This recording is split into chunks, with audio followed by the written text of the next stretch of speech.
গাঢ় এবং ঘন। জি, লোকটির পরনে ছিল সাদা জুব্বা। লোকটিকে কেউ চেনে না, লোকটিকে দেশের মানুষ কেউ তাকে চেনে না। রাসূলের দরবারে আসলেন, আবার দরবার থেকে যখন কাজ মিটিয়ে বেরিয়ে গেলে কিছু দূর যাওয়ার পরে লোকটি ভস্ম হয়ে গেল, লোকটি চিহ্ন বিহীন হয়ে গেল। লোকটি যখন এই 7টি বিষয় শুনলেন, লোকটি বললেন, সাদাক্তা ইয়া রাসূলুল্লাহ, ইয়া হাবিবাল্লাহ, ইয়া মুহাম্মদ সাল্লাল্লাহু আলাইহি ওয়াসাল্লাম। হুজুর, আপনি সত্য বলেছেন। একটু জোরে বলা যাবে না সুবহানাল্লাহ? আপনি সত্য বলেছেন। আচ্ছা, ভালো করে বুঝবেন। এখন আমি আপনাদের এখানে আসতে গিয়ে আমাকে এই মোড় থেকে, এটা কি মানে কিসের মোড় বলে? বুড়ির বটতলা। মাশাআল্লাহ। তো এই বুড়ির বটতলা থেকে আমি যদি সোজা বেরিয়ে যাই, কোথায় পৌঁছাবো? কই জুড়ি চলে যাব। এখন আমি ভাই ওখানে জিজ্ঞাসা করলাম, আমি এখন যাব ঢালিপাড়ায়। এখন কোন রোড?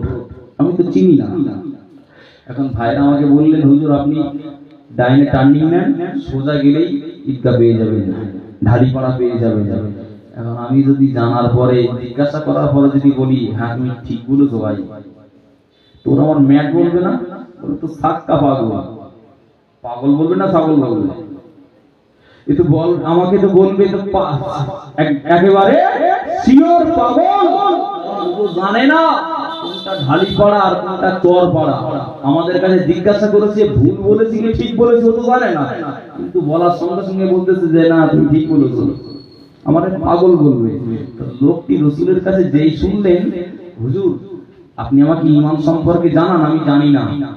রাসূল তাকে বললেন 7টি বিষয় যেগুলো কোরআনে আছে, হাদিসে আছে, গায়বী বিষয়, অদৃশ্য বিষয়, এগুলো বিশ্বাস যারা করবেন তারা ঈমানদার। লোকটি শোনার পরে বলছেন, হ্যাঁ আপনি ঠিক বলেছেন। সাহাবীরা হেসে ফেললেন যে কে লোক।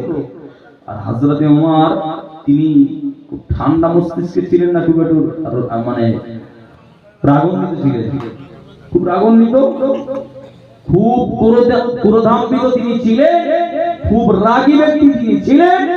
এমনকি তার রাগের ব্যাপারে শয়তান পর্যন্ত ভয় পেত। একটু জোরে বলা যাবে না? ছেলেরা চিল্লিয়ে বলা যাবে না সুবহানাল্লাহ?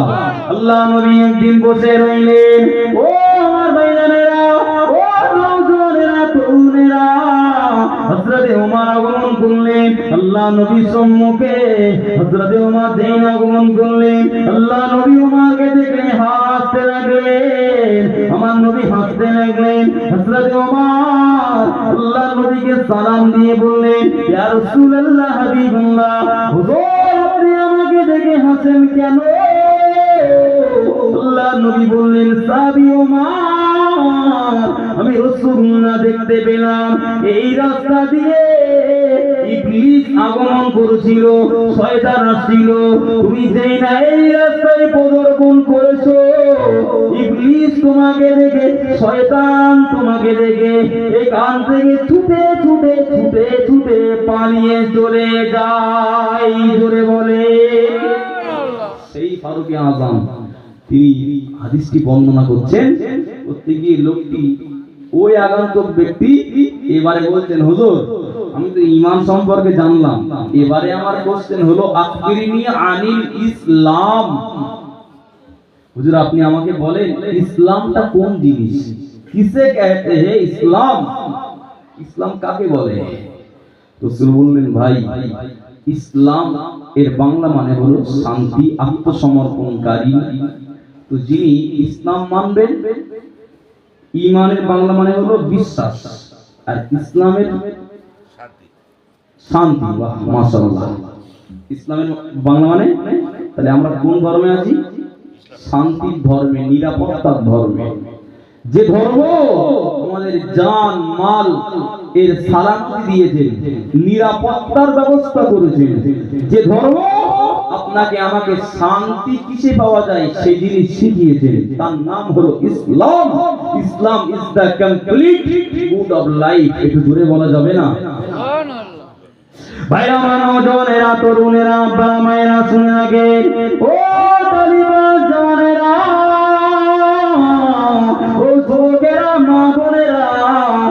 সময়ে আল্লাহ নবী বললেন বুনিয়াল ইসলামু আলা খামসিন, বুনিয়াল ইসলামু আলা খামসিন, শাহাদাতু আল্লা ইলাহা ইল্লাল্লাহ ওয়া আন্না মুহাম্মাদুর রাসূলুল্লাহ ওয়া ইকামাস সালাহ ওয়া ইতাজ যাকাত ওয়া তাসুমার রমাদান ওয়া তাহিজ্জুল বাইত মান ইসতাতাআ ইলাইহি সাবিলা। আল্লাহ নবী বললেন, ওগো ভাই মেহমান, আমি আল্লাহ নবী জানিয়ে দিলাম পাঁচটি বিষয় যিনি মেনে নেবে, পাঁচটি বিষয় যে বা জানারা আমল করবেন, আমি রাসূলুল্লাহ জানিয়ে দিলাম তাদেরকে ইসলাম মানা হয়ে যাবে, তারাই হলেন কামিল মুসলমান। নবী আমার এক নম্বরে বললেন আল্লাহকে এক বলে মানতে হবে এবং এই মর্মে মানতে হবে আনা নাবিয়ুন লা নাবিয়্যা বাদি, আমি হলাম আখির জামানার নবী, আমি হলাম শেষ নবী, আমাকে দিয়ে আল্লাহ পাক নবুয়তের দরজা খতম করে দিয়েছেন, সিল মোহর লাগিয়ে দিয়েছেন, আমি আল্লাহ পাকের প্রফেট মেসেঞ্জার আখির জামানার নবী, এটাকেও মানতে হবে। এরপরে নবী আমার বললেন ওয়া ইকামাস সালাহ, নামাজটা আদায় করতে হবে। আল্লাহ নবী বললেন ওয়া তাসুমুর রমাদান, রমজান মাসের মাহে রমজানের রোজা ফরজ আদায় করতে হবে। নবী আবার বললেন সুস্থ সঙ্গতি সম্পন্ন ব্যক্তিদের জন্য ওয়া তাহিজ্জুল বাইত মান ইসতাতাআ ইলাইহি সাবিলা, কাবা শরীফের তাওয়াফ করতে হবে, কাবা শরীফের হজ করতে হবে লাইফে একবার। এই পাঁচটি এই পাঁচটি জিনিস মানবার নাম হলো মুসলমান। জোরে বলেন। তাহলে নম্বর 1 আল্লাহকে মানতে হবে, নবী মুহাম্মদকে নবী বলে মানতে হবে, আর ইকামাস সালাহ কি আদায় করতে হবে। সালাত কি হবে? সালাত ভাতের পরে দেখেছেন অনেকে সালাত খায়, এই সালাত সে সালাত নয়, এটা হলো সালাত, নামাজ। সালাতের বাংলা মানে একাধিক হতে পারে, কখনো সালাতের বাংলা মানে হয় মাগফিরাত, কখনো সালাতের বাংলা মানে হয় দোয়া। আমরা জানাজা নামাজ পড়ি না, ওটা কি দোয়া? ওটা কি দোয়া? ভাইরা আমার, তো এখানে ইকামাস সালাহ, নামাজ প্রতিষ্ঠা করতে হবে। জোরে বলা যাবে না। আপনারা কি কষ্ট পাচ্ছেন নাকি? একটু তাকবীর দিবেন, নারায়ে তাকবীর, ছেড়ে মারেন নারায়ে তাকবীর। রহমতে আলাম নূরে মুজাসসাম, সাহাবীরা তোর বানায় ওই নবীজির ঘাম, সাহাবীরা তোর বানায় ওই নবীজির ঘাম। রহমতে আলাম নূরে মুজাসসাম, সাহাবীরা তোর বানায় ওই নবীজির ঘাম, সাহাবীরা তোর বানায় মোর নবীজির ঘাম। বাবাজি উস্তুনে হান্না নামে ছিল একটি খেজুর গাছের নাম, যাকে ধরে খুতবা দিতেন রাসূল আকরাম। গাছটি নবীর বিরহে কাঁদিতে রহে, অবাক হলো দেখে যত সাহাবায়ে কেরাম। রহমতে আলাম নূরে মুজাসসাম, সাহাবীরা তোর বানায় ওই নবীজির ঘাম। আল্লাহুম্মা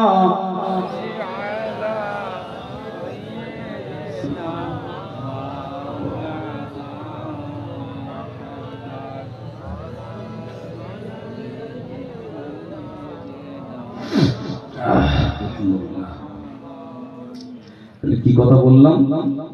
ইসলাম মানতে গেলে, মুসলমান হতে গেলে পাঁচটি জিনিস অপরিহার্য, আবশ্যকীয়। তার ভিতরে নম্বর 1 ইকামাস সালাহ। নামাজ কত ওয়াক্ত? 5 ওয়াক্ত। নামাজটা আদায় করতে হবে। 5 বারই, তবেই আপনি কামেল মুসলমান। ভাইরা আমার, এই পৃথিবীর জমিনে আল্লাহ পাক রোজার হুকুম দিয়েছেন না, হজ্জের হুকুম দিয়েছেন, যাকাতের হুকুম দিয়েছেন, যে আল্লাহকে মানতে হবে এটারও হুকুম দিয়েছেন। কিন্তু জানবেন রোজার হিসাবে আল্লাহ পাক রোজার হুকুম দিয়েছেন কোরআনের ভিতরে পারা নম্বর 2 পৃষ্ঠা নম্বর 4। আল্লাহ পাক নিজেই বলেছেন, ইয়া আইয়ুহাল্লাযীনা আমানু কুতিবা আলাইকুমুস সিয়াম। এই হলো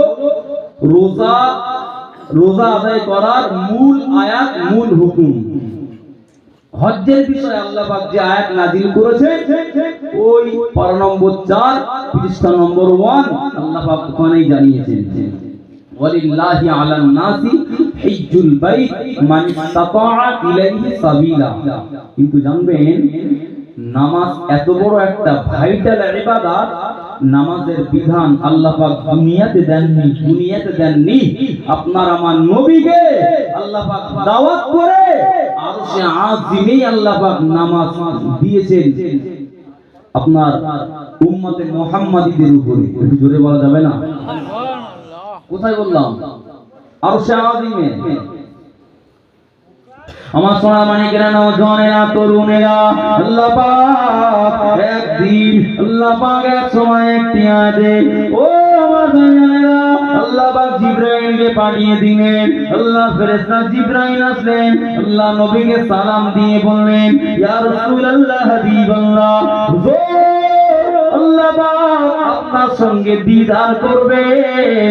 আল্লাহ পাক আপনাকে দাওয়াত করেছেন, আরশে আজিমে যেতে হবে। মিরাজের ঘটনাটা পড়লেই পাওয়া যাবে। ও আল্লাহ পাকের বান্দা বান্দীরা, নবীর সঙ্গে আল্লাহ পাকের অনেক কথোপকথন হলো, আল্লাহ নবীর সঙ্গে অনেক কথোপকথন হলো। আল্লাহ নবী আরশে আজিমে উঠবার সময় আমার নবীর পায়ে দুটি খড়ম মোবারক ছিল।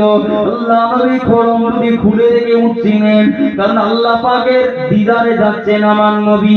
আল্লাহ পাক জানিয়ে দিলেন, আয় আমার হাবিব, ও আমার বন্ধু মুহাম্মদ, ও আমার হাবিব, আপনার খড়ম দুটি খুলে রেখে উঠবেন না।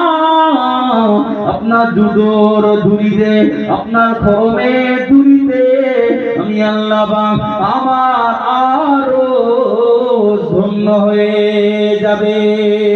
জোরে বলুন।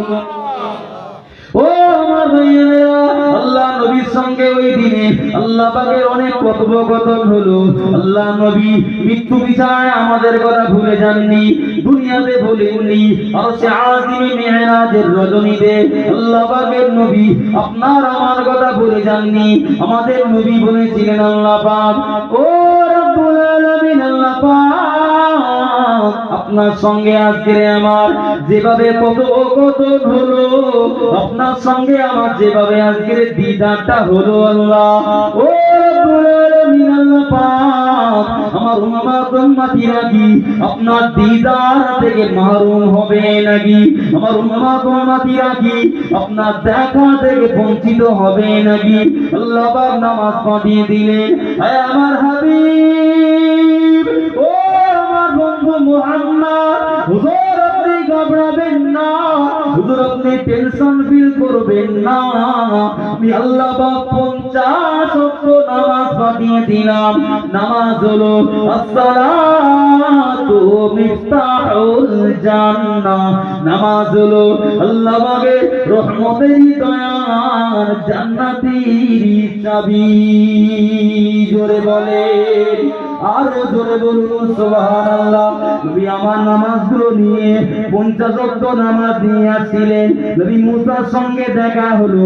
আল্লাহ নবী মুসা বললেন, ও আখিরি নবী, আখিরি জামানার নবী, হুজুর আল্লাহ পাক আপনার উম্মতের জন্য কি দিয়েছেন হুজুর? আল্লাহ নবী বললেন, ইয়া মুহাইয়া নবী মুসা, আল্লাহ পাক আমার উম্মত-উম্মতিদের জন্য 50 ওয়াক্ত নামাজ দান করেছেন। ছেড়ে বলেন সুবহানাল্লাহ।